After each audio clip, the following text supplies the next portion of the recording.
Nako po mga kapsat, Diyos ko po Rudy, hindi na makakatulog ang kampo ng mga garapata.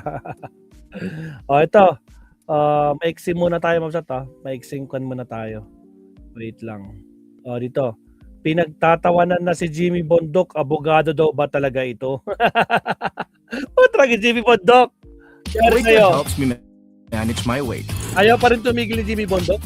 Keep it quick or fit.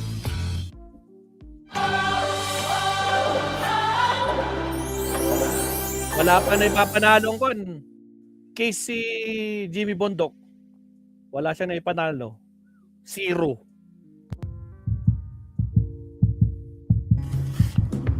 Wala nang maraming paligoy-ligoy pa. Diretso sa punto na. Maiksi lang ang komentaryo, pero diretso sa punto. Maraming kuro-kuro. May tiwali, may totoo. Dito, sa puntong diretso tayo. Punto, diretso.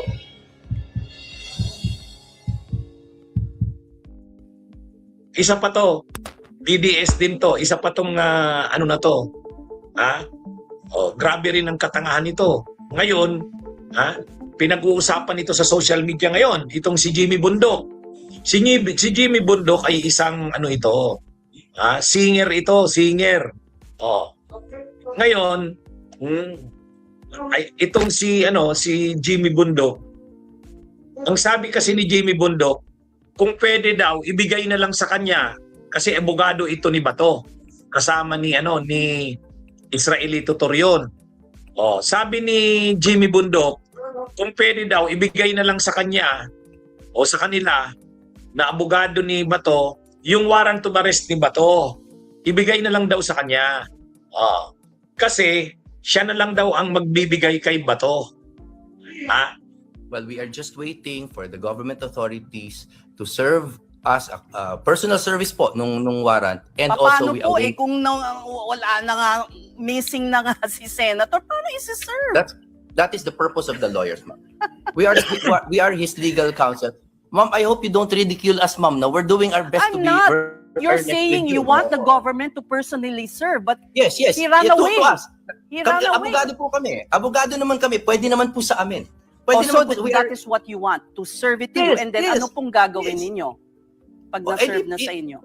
Then we will follow You'll produce accordingly. him? You will produce your client. Well, I can't assure that because I'm not Bato, but we will, of course, definitely serve the warrant on our client.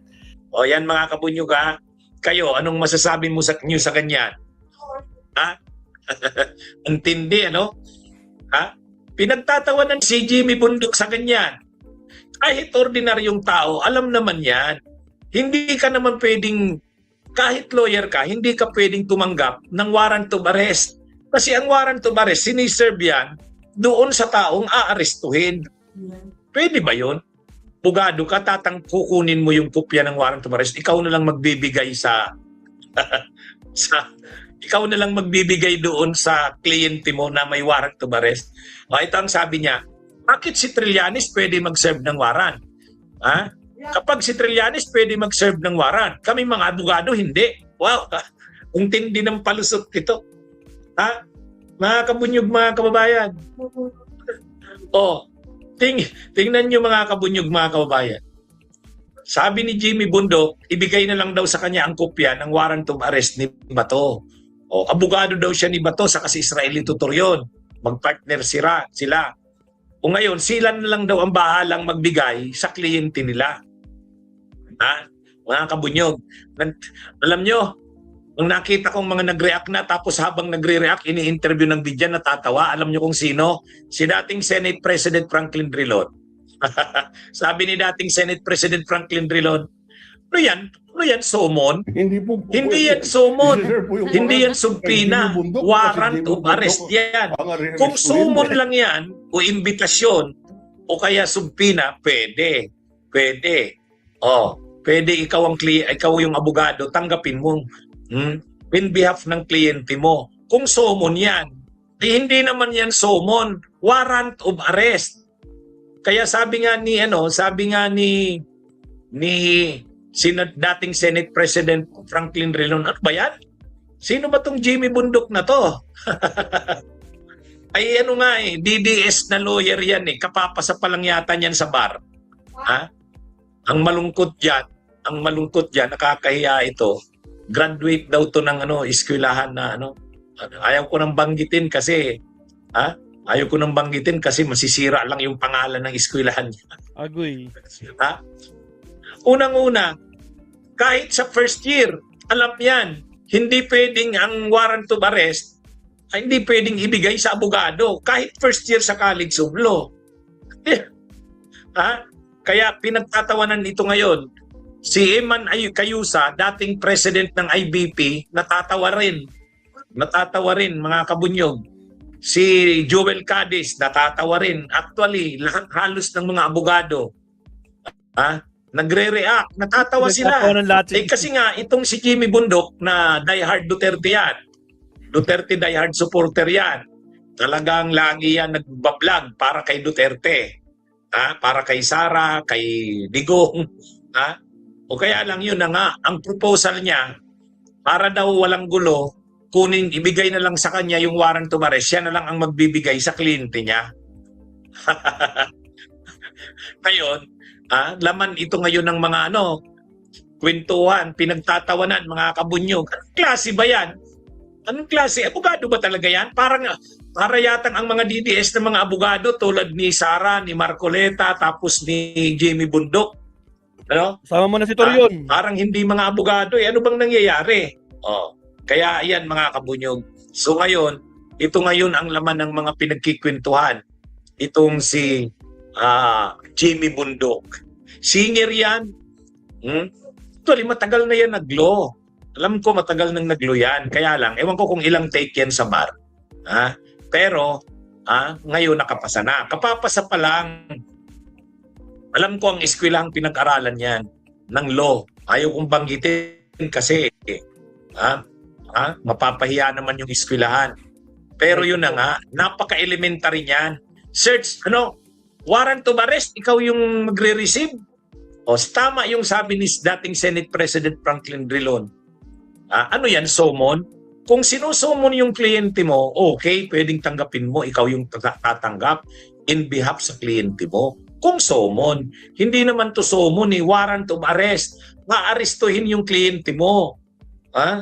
Nag-order ang korte, naglabas ang korte ng warrant of arrest. O aarestuhin yung kliyente mo. So ang magsiserve ng arrest warrant ay mga law enforcement. Mga law enforcement personnel ang magsiserve niyan. Isi-serve yan doon sa taong aarestuhin. Bakit siya? Ano ba ito? Kaya sabi ng mga sabi ngayon ng mga netizens, ano ba yan? Abogado ba talaga itong si Jimmy Bundok? Kumanta ka na lang, Jimmy Bundok, huwag ka na nga. Ang argumento kasi ni Jimmy Bundok, bakit daw si Trillanes pwedeng mag-serve ng warrant? War Thunder hits you like the ninth wave with long-awaited new vehicles and graphics upgrades. Now, Dinamay pa si Trillanes mga kabunyog, mga kababayan. Hindi, sa totoo lang. Ano ito? Kumbaga, sunod-sunod itong paglabas ng mga kapalpakan na lumalabas parang katangahan itong mga DDS Ano ba ito? Ano ba itong nangyayaring ito, mga kabunyog, mga kababayan? Kaya nga kahit si Panelo, ito pa, nagkukomentaryo din si Panelo sa mga abogado ni Bato. Ito, sabi ni Panelo, kay Senator De La Rosa at sa abogado niya, I told you so. Mali ang final nyo. Hindi dapat certiorari, amparo, TRO at injunction. Dapat ang final nyo ay habeas corpus. Nagtatalo-talo na sila, mga kabunyog, mga kababayan. Ewan ko kung anong magiging reaksyon ni Torion dyan. Kinomentaryuhan ni Panelo, public pa naman yung komentaryo ni Panelo. Sabi ni Panelo, hindi daw dapat ang denial.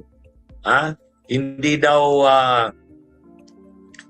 dapat injunction, TRO. Dapat ang final daw ay habeas corpus. Sige, abangan natin kung anong magiging reaksyon ni Israelito Torion. Ang abogado kasi ni Bato de la Rosa, si Israelito Torion. Abangan natin ang reaksyon dyan. Ha? Bunyog, bunyog, halikan na kasama ka. Bunyog, kapag buklod ay may pag-asa. Pusong bisa